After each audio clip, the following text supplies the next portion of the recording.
This is the Terracotta Army. 8,000 warriors buried over 2,000 years ago. One of the greatest wonders of the world. Everyone knows the Terracotta Army. 8,000 clay soldiers standing in precise formation beneath the fields of Shanxi province. One of the most recognizable archaeological discoveries in human history. But here is what almost nobody knows. The army is the front gate. What lies behind it, beneath it, around it, under thousands of acres of sealed earth, is something the emperor spent his entire life trying to hide. And when the scanning technology finally went deep enough to see it, the team went quiet. Not because of what they found in the soldiers, because of what they found underneath them.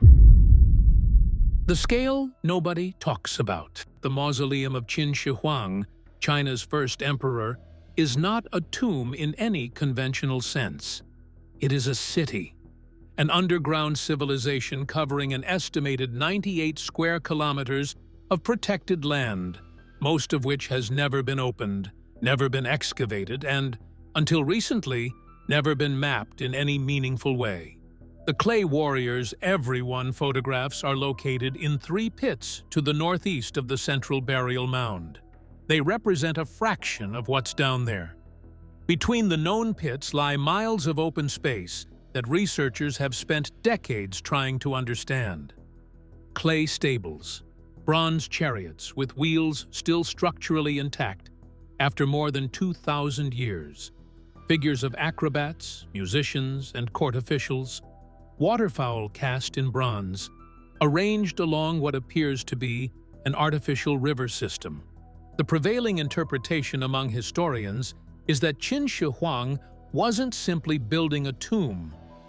He was constructing a functional afterlife empire, a complete replica of the civilization he had built above ground, preserved in clay and bronze so that if the world above collapsed, his spirit would still reign over a perfect copy beneath it. But there was something driving that obsession that the museum placards don't mention. Qin Shi Huang was terrified of dying.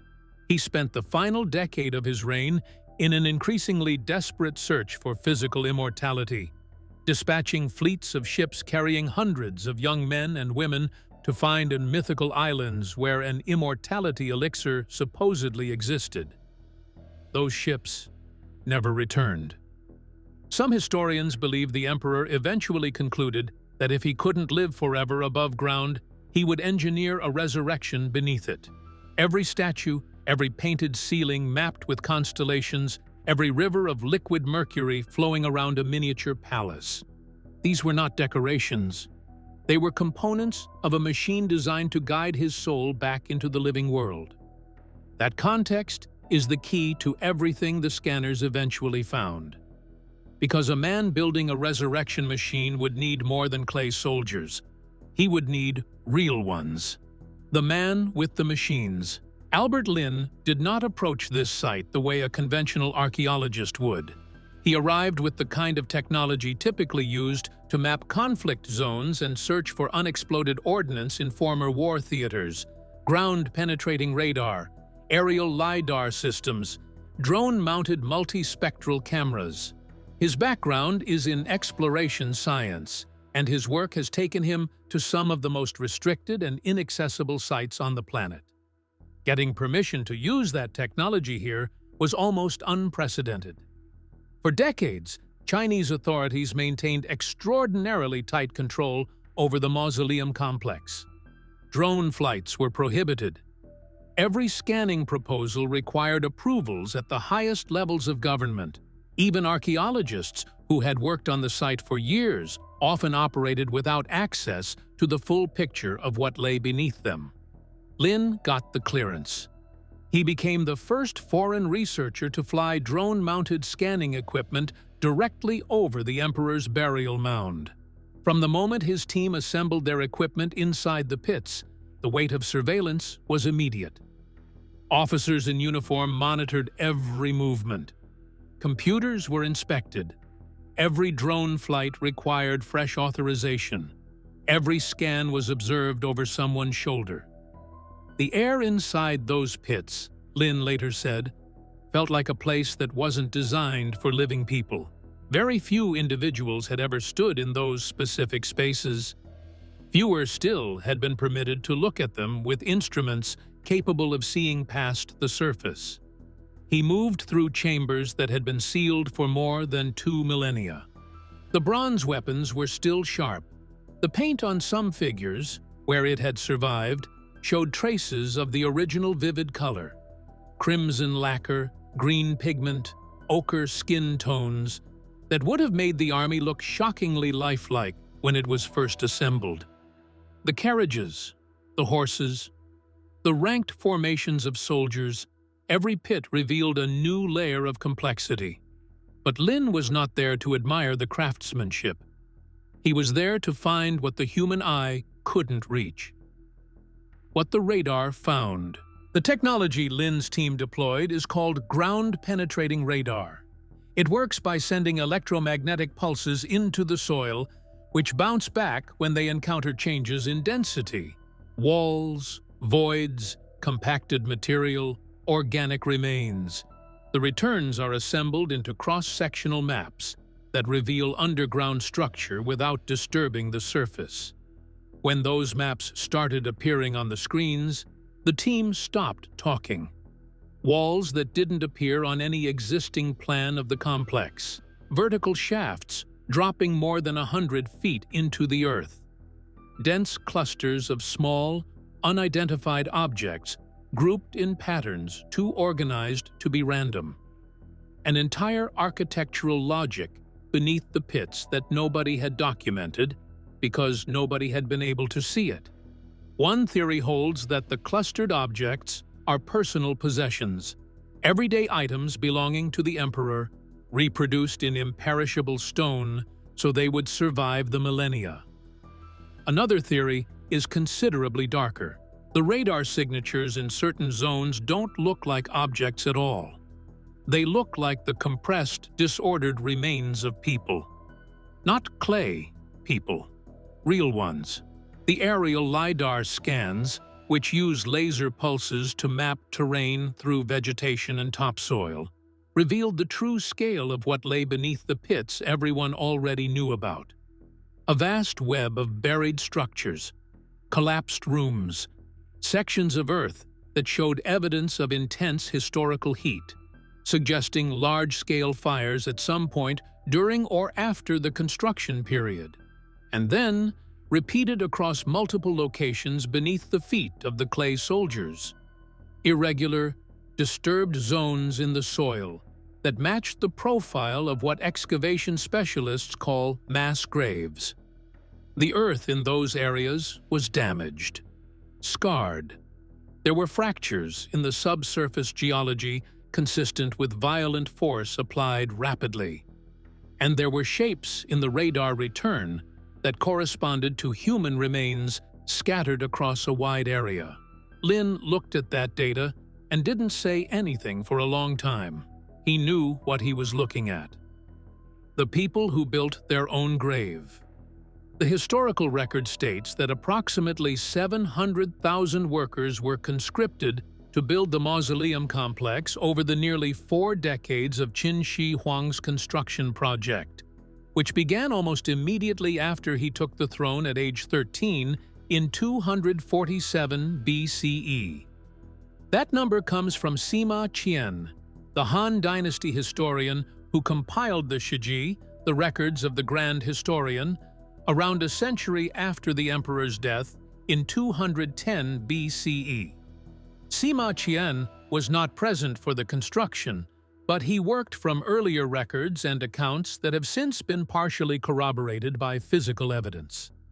What Sima Qian also wrote, and what archaeologists are now finding physical evidence to support, is that the workers who knew the tomb's secrets were never permitted to leave.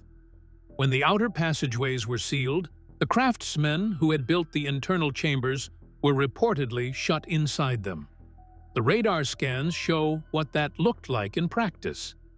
Pit after pit revealed the same signature: human remains in positions inconsistent with formal burial.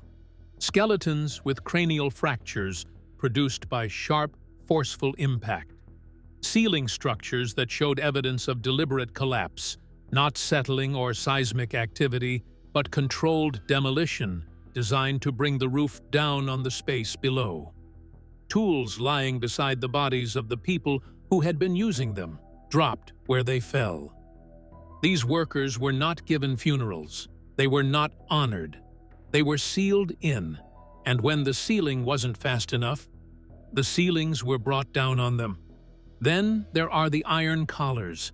Some of the skeletal remains recovered from these zones were found wearing iron neck rings, evidence that these weren't free laborers conscripted from the population at large.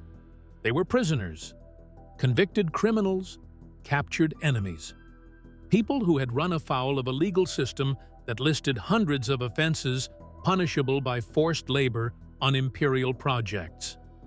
Under Qin law, one of the most codified and brutal administrative systems the ancient world had produced, an accusation of disloyalty, insufficient productivity, or association with a political enemy could result in assignment to the mausoleum work gangs. Once there, the chance of leaving was essentially zero.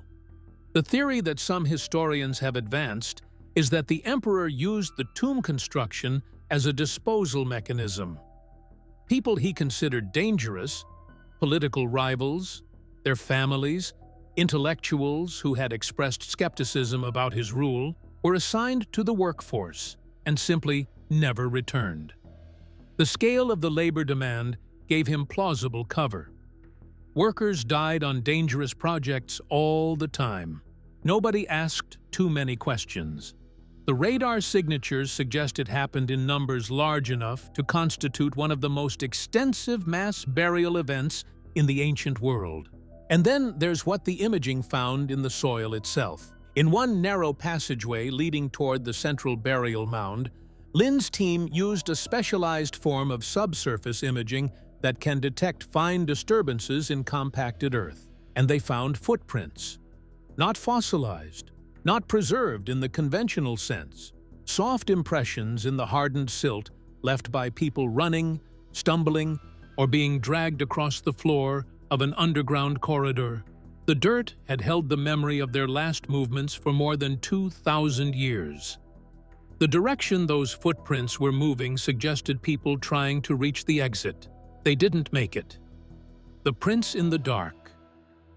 Near the center of the scan data, something appeared that didn't match anything around it.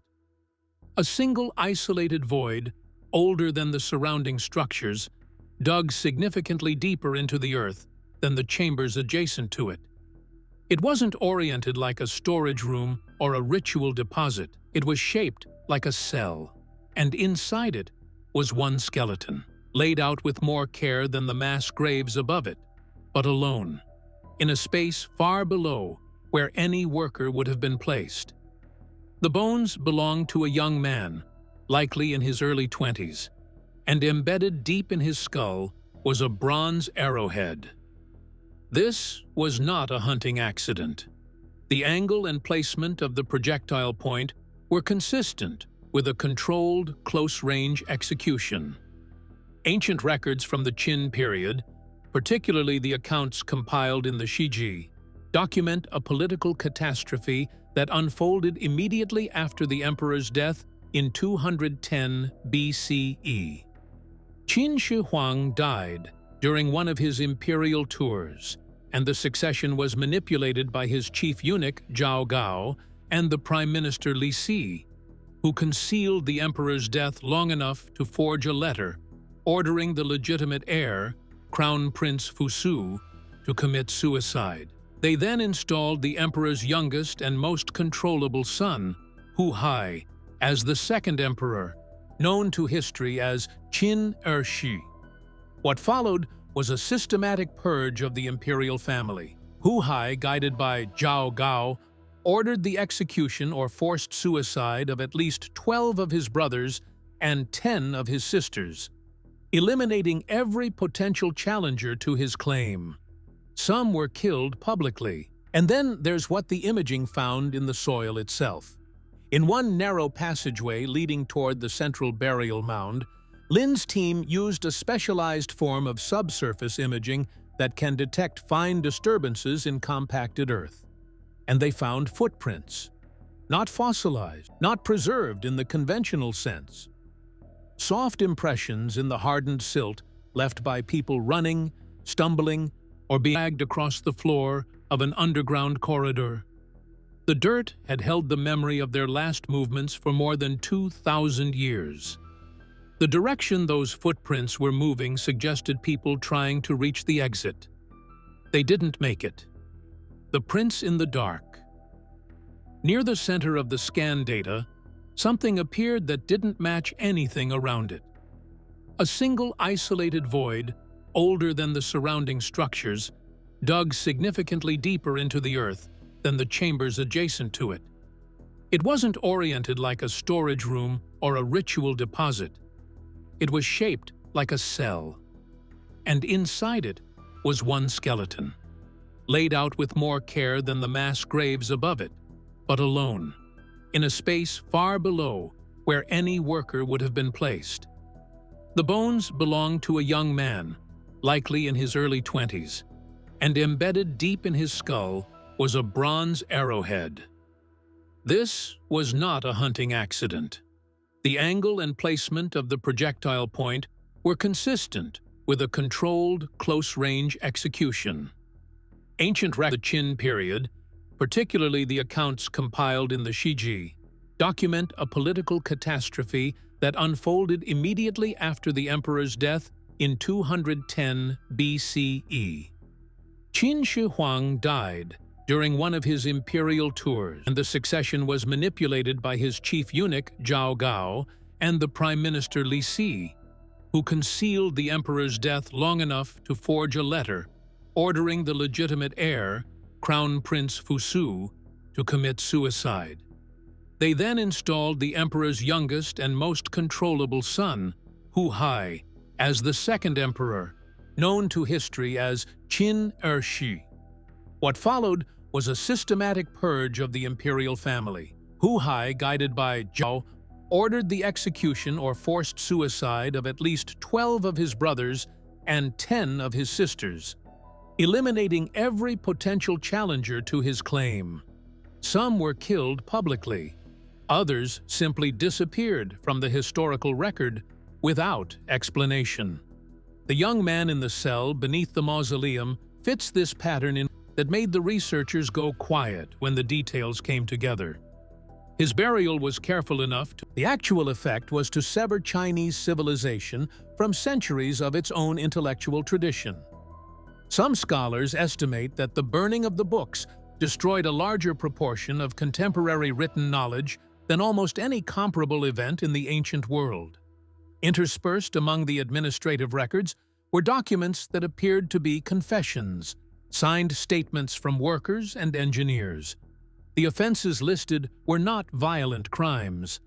People had been accused of harboring critical thoughts about the emperor, of working too slowly, of discussing, in private conversation, the possibility that the emperor was mortal. These were death sentences in a system where even the suspicion of disloyalty was sufficient for execution.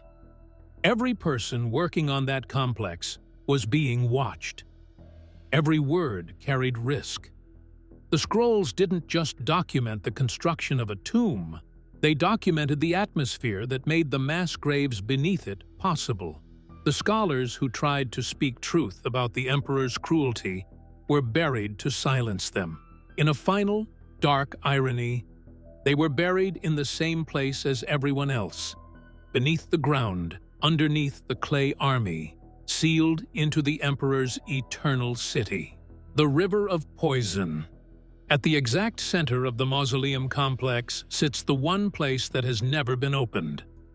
The main burial chamber of Qin Shi Huang.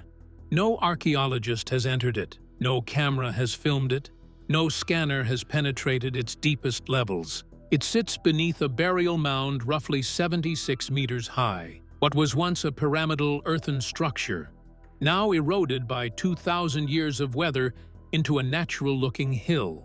For the people who live near it, it is simply a feature of the landscape. They have no idea what's underneath. Sima Qian described the interior in terms that were assumed for centuries to be literary embellishment.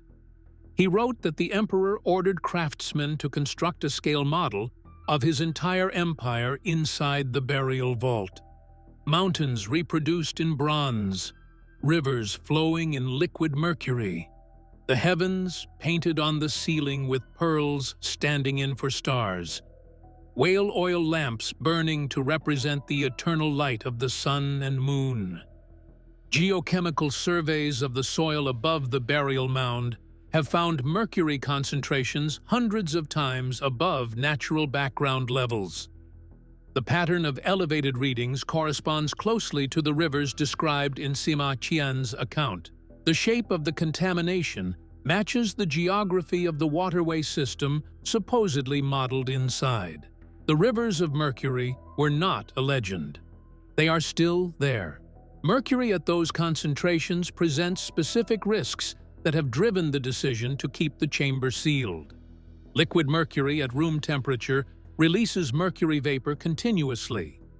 In an enclosed space that has been accumulating those vapors for more than 2 millennia, the concentration could be acutely toxic, capable of causing severe neurological damage or death to anyone who entered without extensive protective equipment.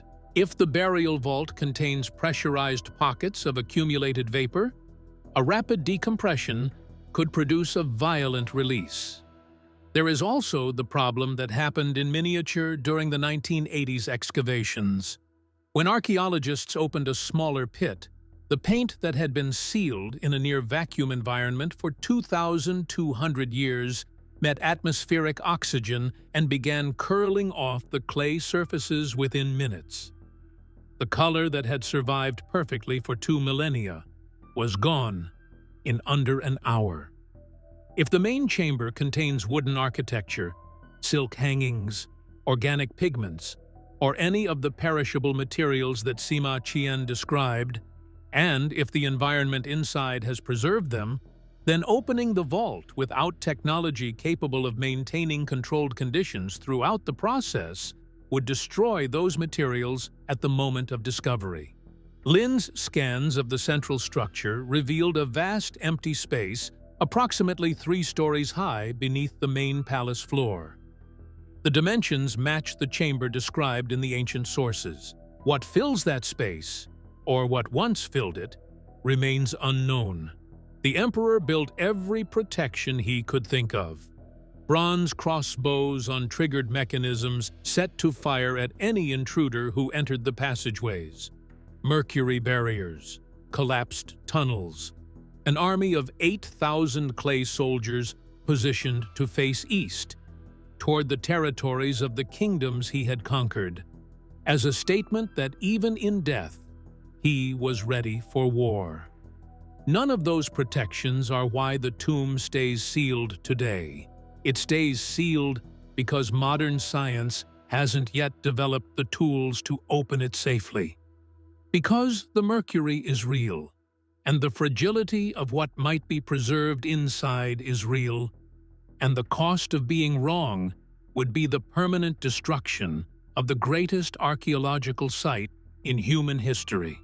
What the clay army actually is, after everything the scans revealed: the mass graves, the executed prince, the sealed scholars, the mercury rivers, the iron-collared prisoners who built their own burial chamber, the rows of clay soldiers read differently. They are not symbols of military power. They are not simply an honor guard for a dead king.